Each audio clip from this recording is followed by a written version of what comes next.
stuff in it. Like I could see it crowded you into a little corner, so it was like barely any of Michelle left, and had all this other stuff of other people all over the place. I feel claustrophobic. I know. I feel tight just talking about it. My shoulders are clenched. Just talking about it. Okay. This is good, right? Because now what you don't know, you don't know what you don't know. Now you know, and you can make a different decision. That's the beauty of awareness, is when you know what you're doing. I don't say to people, don't do that. I say if you're going to do that, at least know you're doing it. At least be honest with yourself. Right? And if you're going to hold on to all this stuff and take on everybody else's feelings, at least be honest about it. That way you won't suffer. You're like, you know what? I'm just a sponge and I'm unhappy and I own it, right? But most people don't choose to do that. They do it because they don't really realize what they're doing. You see? Right. Yeah. Okay. So I think we made some progress here about number 1, feeling inspired. So if you were to reset, let's like reframe this now. List 3 results you want to achieve through coaching. Reread that first sentence for me and see if you still think it's accurate. Let's maybe come up with a different one, because I'm not so sure feeling inspired is it. Do you, after what we talked about? Yeah, right. Yeah, I agree. You want me to read it again? Well, I want you to rewrite it. Like, I want you to say instead of saying to feel inspired to set goals, I want you to say to know that I can create boundaries in my life that don't include other people's emotions and stuff, or old shoes or sweaters or whatever it is, you know, that I create a space that's mine and energetically positive and reflects me. And within that space, I'm naturally inspired to create from my divine self. You see the difference? Yeah. Okay, so to create a space, I'm putting it down. Yeah. To create a space that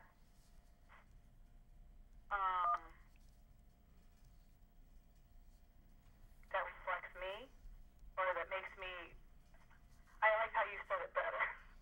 I know. Well, to create a space that is free from the opinions and to create a space that has boundaries, where other people's emotions and stuff are out. Okay? Okay. Write that. And where I'm free to create, where everything that surrounds me has a positive effect on my energy system. You know, however you want to say that. I mean, I have, wonderful gifts from friends. I have some crystals that I like. I have my artwork. I have pictures of my kids. You know, I look around my rooms and I look and I go, everything in here makes me feel good. Right. Okay, so you create a space where I feel good, I feel honored, I feel inspired. I'll say it slowly. So I feel inspired to create from the divine expression of me. Now, we'll probably have to work on a little more why this happened to you, why you allowed all these people, places, and things to overcome you and overwhelm you and get in your space. But I'm not worried about that. We'll work on that. Okay. Okay? But for now, we want to establish your intention, that you create a space of harmony, of beauty. Okay? And when you think about that space of harmony and beauty, does it include so-and-so's old sweaters, books, or junk that they don't want? No. Right. Okay, you're getting a pretty kind of a quick little aha moment here? Yeah. Okay. Yeah. And further, this moves into your personal relationships, okay, and especially starting a new relationship. I think one of the scarier things, if you will, and I use that word loosely, it's like not really on my vocabulary, but the challenge perhaps when you start a new relationship is establishing boundaries. Would you agree? Yeah. And I think the thing that happens with women is that they tend to give away their power too early in the relationship because they just want to be liked. They don't want to lose the guy, right? Right. And I think you kind of had that happening where you got on the drugs because he thought it might be a good idea. Isn't that another example of you taking on other people's stuff? Yeah. And where you got lost in someone else's... yes, well, with him, it was like, he was very manipulative, and I met him at church. I never really liked him that much. But then he was like, one day he introduced me to the drugs, and that's how he lured me. But I also think the tendency, I hear you, but just let me say this. I can still hear in my intuition that this is not much different than you taking on so-and-so's old bicycle that doesn't work. It's still, and you didn't even like them. You probably didn't like half that stuff people gave me. It was just your tendency to take on other people's stuff, and then all of a sudden you got lost. Right, yeah. Okay?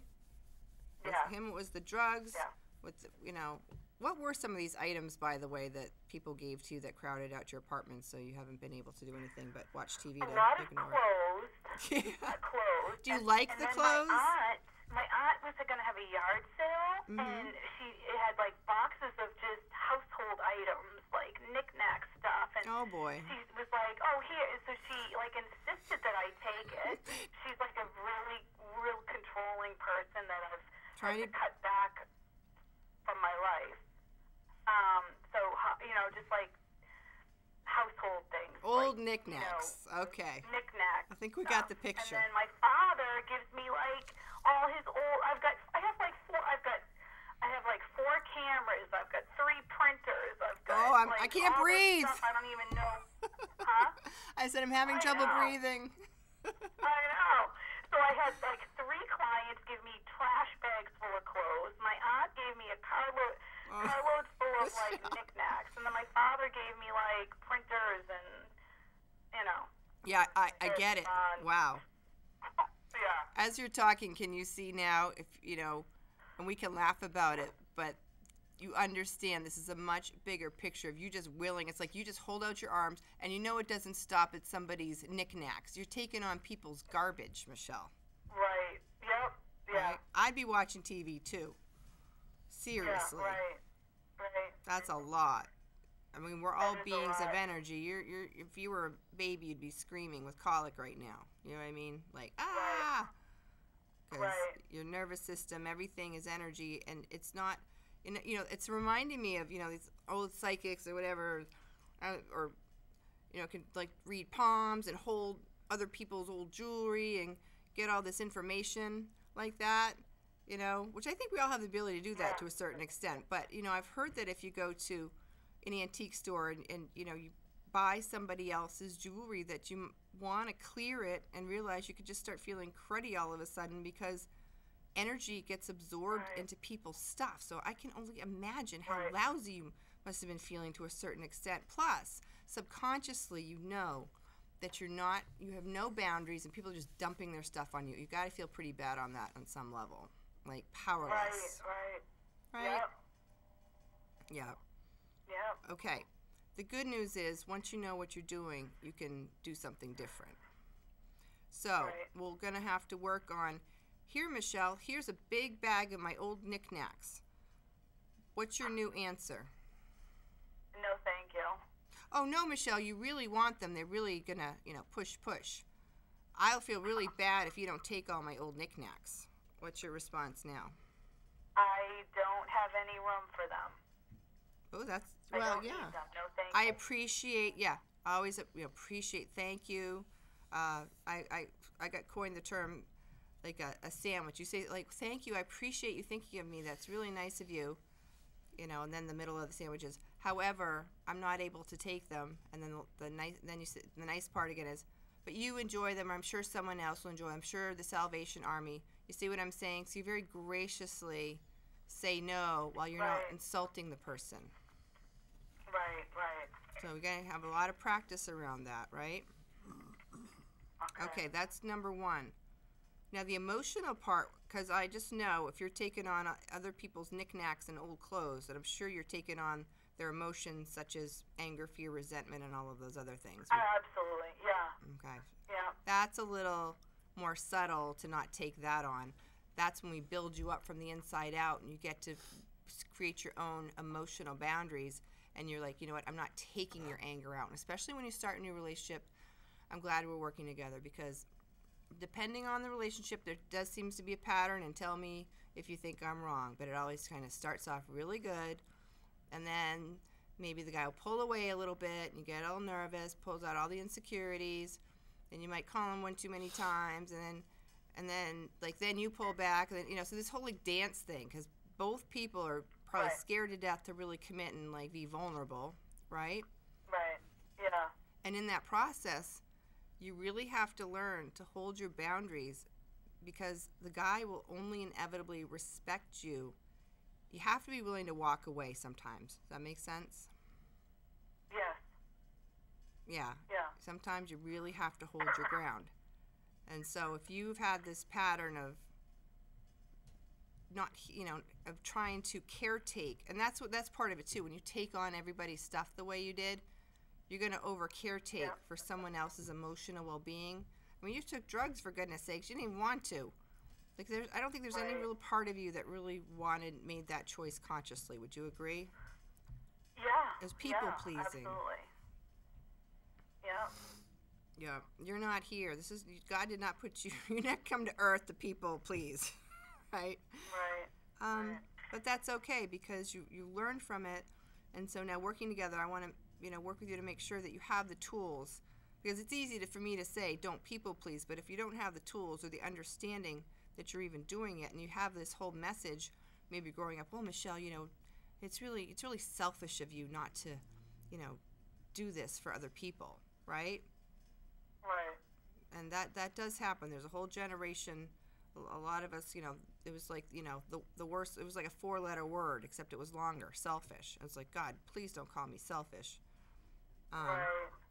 And so we get accused of a lot of things when we create boundaries, and as women, we get called the B word, and, you know, but what I talked with Dana last time in relationships, you know, so I don't know how it's going with your new relationship now, but, you know, feel free to talk about that over the next, you know, course of the weeks that we work together here, so that we can make sure that this boundary thing is in place for you, whether it's, you know, someone trying to hand you their knickknacks or hand you their bad mood, okay? Because it's not yours to take on. Right. You understand? Okay. Yeah. So before, let's not talk too much about him. Let's continue with this a little bit, unless you want to. Is there anything that you want to talk about, this new relationship that's come up that you need some help with?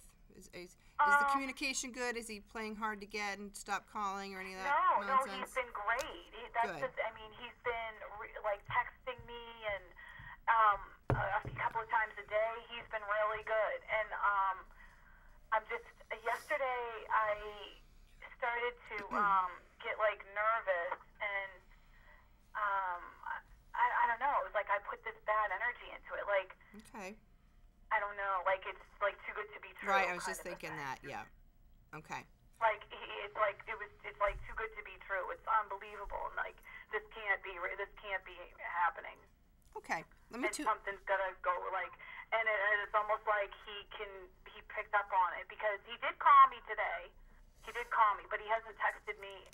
I don't know. Like, and he's been, you know, the last few days, like, he's texted me, you know, I'm thinking about you, and I wish I was with you, you know, that kind of thing. And I didn't get any of that today. Okay. Although he did call.